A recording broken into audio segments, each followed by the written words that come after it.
In the trunk of your E38, on the left side, you'll find your amplifier, more than likely behind your 6-disc CD changer. On the top, you'll find this plug, and remove it like so. This white wire here is going to be your remote on for your amplifier, and these two wires here, the yellow and brown, are the positive and negative for the rear left speaker.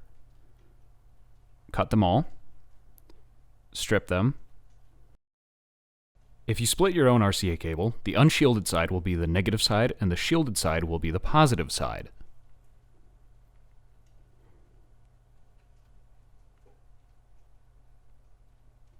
Go ahead and connect the positive side of your RCA cable to the two yellow wires,